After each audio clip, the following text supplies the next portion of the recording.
Assistant assistant এদিকে আসো।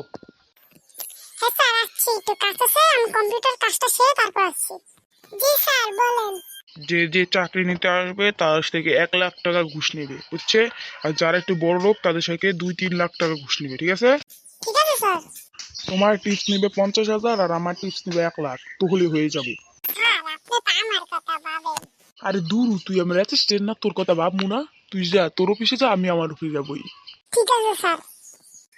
এই ভাই, ভাই এখানে কে কে আছে? হ্যাঁ ভাই বলেন, আসছি। হ্যাঁ ভাই, কি হয়েছে বলেন। ভাই, এই জায়গায় কি চাকরি নেওয়া যায়? চাকরি নেওয়া যাবে না কেন? আপনার একটা খারাপ, আমি আমার স্যারকে জিজ্ঞেস করে যাচ্ছি চাকরি নেওয়ার জায়গা আছে কিনা। স্যার, জি স্যার। কি হয়েছে বল। চাকরি নেওয়ার জায়গা কি খালি আছে? হ্যাঁ আছে, 1 লাখ টাকা লাগবে, তাহলে চাকরির জায়গা খালি হবে। আচ্ছা ঠিক আছে স্যার। হ্যাঁ ভাই শুনেন। হ্যাঁ ভাই বলেন। চাকরি নেওয়া যাবে, 1.5 লাখ টাকা লাগবে, 1,50,000 টাকা লাগবে।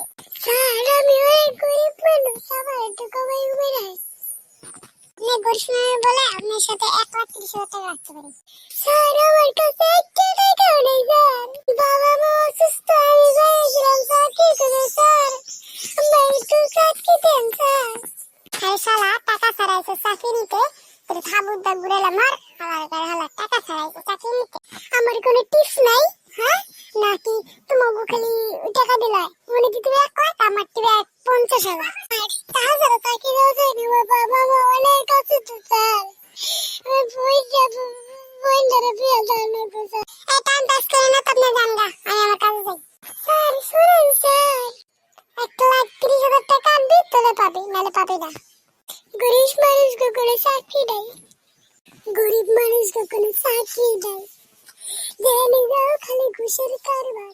হ্যালো বন্ধুরা, আমার ইউটিউব চ্যানেল যারা সাবস্ক্রাইব করেনি তারা সাবস্ক্রাইব করবেন, যারা যারা লাইক করেনি তারা লাইক করে দেবেন। ভালো থাকবেন। আজকের বন্ধু পর্যন্ত, আবার দেখা হবে অন্য কোনো ভিডিওতে।